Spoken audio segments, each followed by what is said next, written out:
कत्यूरी राजाओं की राजधानी भगवत्पाद आदि शंकराचार्य जी द्वारा स्थापित 4 मठों में से एक, और इतना ही नहीं, चीन के अत्यधिक निकट होने के कारण, सामरिक या स्ट्रैटेजिक पॉइंट ऑफ व्यू के कारण अत्यधिक महत्वपूर्ण जोशी मठ, जिसे हम ज्योतिर्मठ के नाम से भी जानते हैं, आज विनाश की कगार पर आकर के खड़ा हो गया है। आदरणीय श्री लक्ष्मी प्रसाद पंत जी, जिनका आलेख आज सुबह ही मैंने पढ़ा, उनके शब्दों में कहूँ तो इतिहास, धर्म और प्रकृति की त्रिवेणी जोशीमठ अब अपनी अंतिम सांसें गिन रहा है। जोशीमठ की सड़कों, घरों और दीवारों पर इतनी बड़ी दरारें आ चुकी हैं कि अब इनका भर पाना संभव नहीं है, और इस पर भू धंसाव की समस्या अलग से। मनोहर बाग हो या सिंहधार या घिरसी, हर जगह पुरुष तो किसी प्रकार से अपने आप को संभाले हुए हैं, परंतु महिलाएं फूट फूट कर रो रही हैं। जीवन भर की गाढ़ी कमाई व्यक्ति एक घर बनवाने में लगा देता है, और इन लोगों से तो इनके घर ही छीन लिए गए हैं। अब अगर कुछ बचा है तो बस लंबी लंबी दरारें और धमाकों से पूर्ण रूप से बर्बाद और तबाह हो चुका शहर।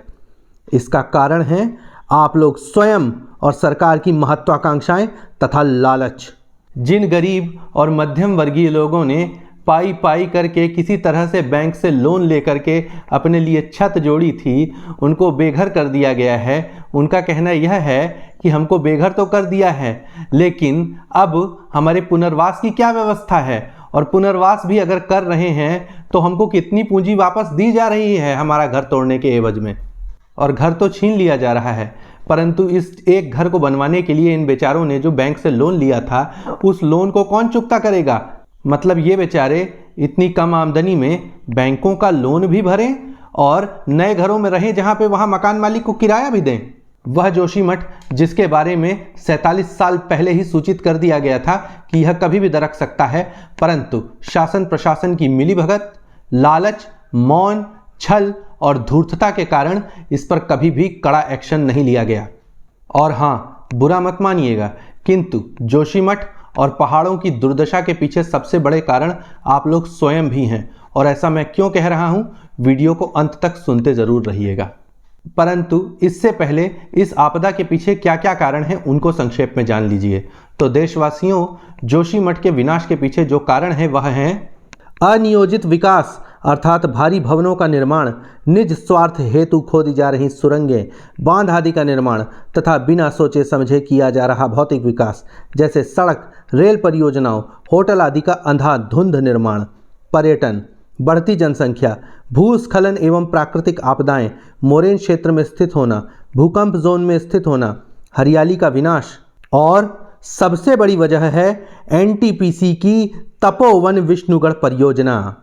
दोस्तों, जोशीमठ में यह अनियोजित विकास अर्थात बड़े बड़े भवनों का निर्माण, बांधों का निर्माण, सड़कों तथा रेल परियोजनाओं का निर्माण तथा होटलों का निर्माण 1962 के बाद से शुरू हुआ। 1962 में हुए भारत चीन युद्ध के पश्चात इस स्थान पर अंधाधुंध विकास की गति बढ़ा दी गई।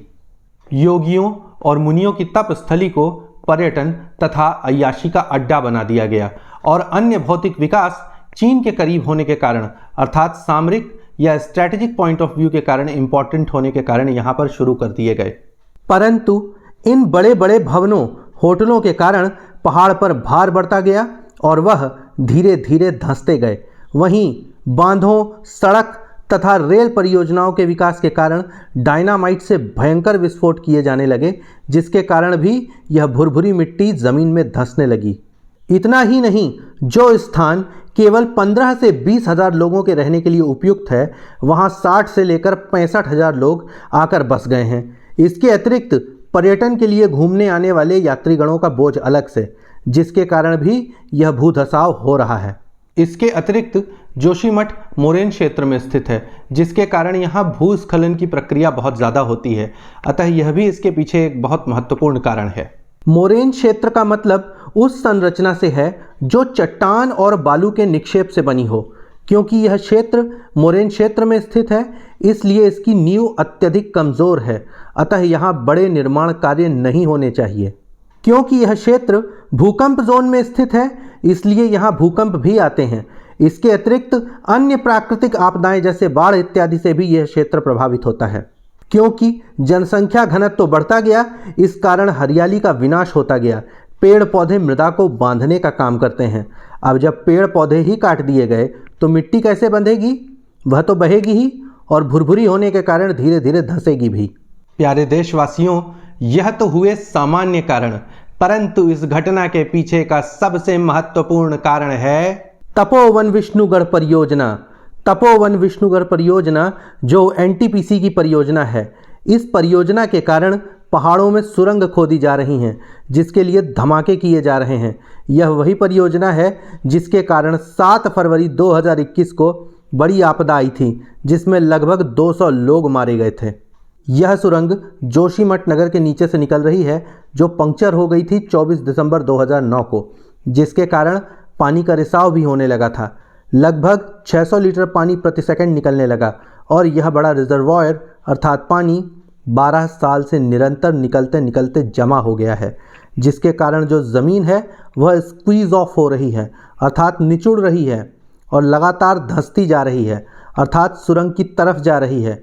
यह इसका सबसे बड़ा कारण है। प्यारे देशवासियों, ऐसा भी नहीं है कि इस विषय में जानकारी उपलब्ध नहीं कराई गई थी। इस संबंध में करीब 50 वर्ष पहले 1976 में तत्कालीन गढ़वाल के कलेक्टर MC मिश्रा तथा उनकी 18 सदस्यीय समिति द्वारा एक रिपोर्ट पेश की गई थी। इस रिपोर्ट में साफ तौर पर बताया गया था, उत्तराखंड में जोशीमठ एक पुराने भूस्खलन क्षेत्र पर स्थित है और अगर विकास जारी रहा तो यह डूब सकता है। रिपोर्ट में यह सिफारिश की गई थी कि निर्माण कार्य बंद किए जाएं, वरना यह डूब जाएगा। इसके अलावा इस रिपोर्ट में इस हेतु कई सुझाव भी दिए गए थे, जिनको नज़रअंदाज कर दिया गया। इसके अलावा एक report Wadia institute of geology Dehradun ने भी पेश की थी, जिसमें बताया गया था कि जोशीमठ 85 मिलीमीटर प्रति वर्ष की दर से धंस रहा है, यह ज़मीन के नीचे जा रहा है। इस रिपोर्ट पर भी ध्यान नहीं दिया गया। देशवासियों, यह तो हुई जोशीमठ की बात, परंतु उत्तराखंड की दुर्दशा यहाँ पर ही समाप्त नहीं होती। ऋषिकेश से लेकर कर्णप्रयाग तक बन रहे हिमालय के सबसे बड़े रेल प्रोजेक्ट के कारण चमोली, रुद्रप्रयाग, टिहरी और पौड़ी जिलों के 30 से अधिक गांवों की भी यही दशा हो रही है। रेल सुरंगों के निर्माण के कारण धमाके हो रहे हैं और ये गांव भी बर्बाद हो रहे हैं। और एक दिन इस बेतरतीब अनियोजित विकास का काला अध्याय उत्तराखंड से लेकर हिमाचल प्रदेश, फिर जम्मू कश्मीर, फिर लद्दाख और फिर पूरा देश देखेगा। दोस्तों, इस विषय में भूवैज्ञानिकों का मानना है कि इन दरारों को अब भर पाना लगभग असंभव है, क्योंकि शहर बहुत कमजोर नींव पर बसा हुआ है। इसके अतिरिक्त भूवैज्ञानिकों का मत जाने कि क्या जोशीमठ को फिर से रिस्टोर किया जा सकता है या फिर से प्लेन किया जा सकता है, तो इसका सीधा सा उत्तर है नहीं, नहीं, नहीं, क्योंकि यह लगातार धंसता ही जा रहा है। सिर्फ इतना ही किया जा सकता है कि जो लोग वहां पर बसे हुए हैं उनको वहां से सुरक्षित निकाल लिया जाए।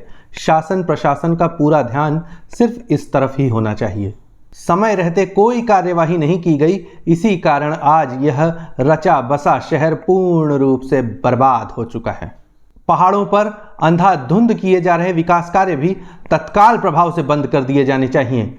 हर मंदिर तक सड़क बनाने की कोई आवश्यकता नहीं है।